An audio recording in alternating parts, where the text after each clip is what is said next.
Penuntun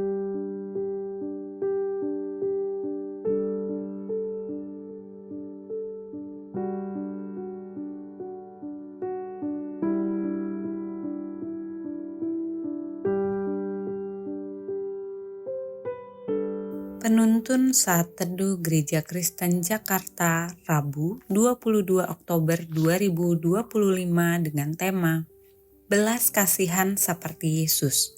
Firman Tuhan terambil dari Lukas 6 ayat 36 berkata demikian. Hendaklah kamu murah hati, sama seperti Bapamu adalah murah hati. Seorang pemuda sedang menaiki kereta di pagi hari yang sibuk. Ia duduk diam sambil memandangi lantai, sementara dua anak kecil yang bersamanya berlarian ke sana kemari mengganggu penumpang lain. Beberapa orang mulai mengeluh dan memandang sinis. Seorang penumpang akhirnya menegur sang ayah muda itu dengan nada tajam. Pemuda itu mengangkat wajahnya, matanya sembab, lalu berkata, "Maaf," katanya pelan. "Kami baru pulang dari rumah sakit. Ibu mereka baru saja meninggal." Mendengar itu, suasana berubah seketika. Kemarahan berubah menjadi diam, lalu perlahan menjadi empati. Terkadang kita cepat menghakimi tapi lupa melihat lebih dalam.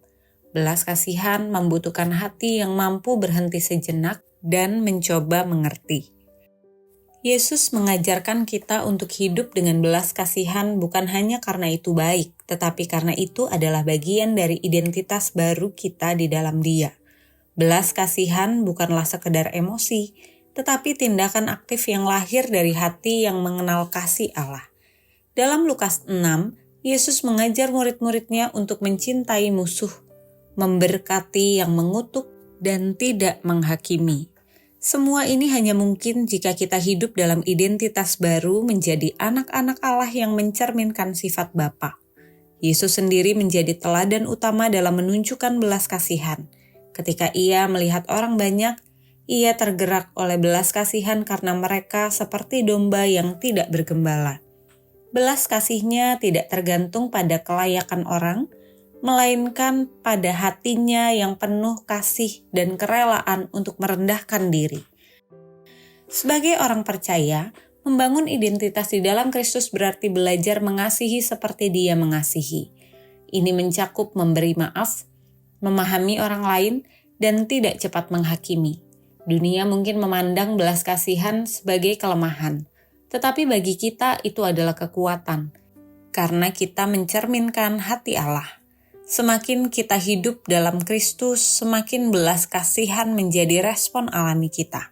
Bukan karena terpaksa, tapi karena kita mengenal belas kasih yang lebih dulu ditunjukkan kepada kita melalui salib.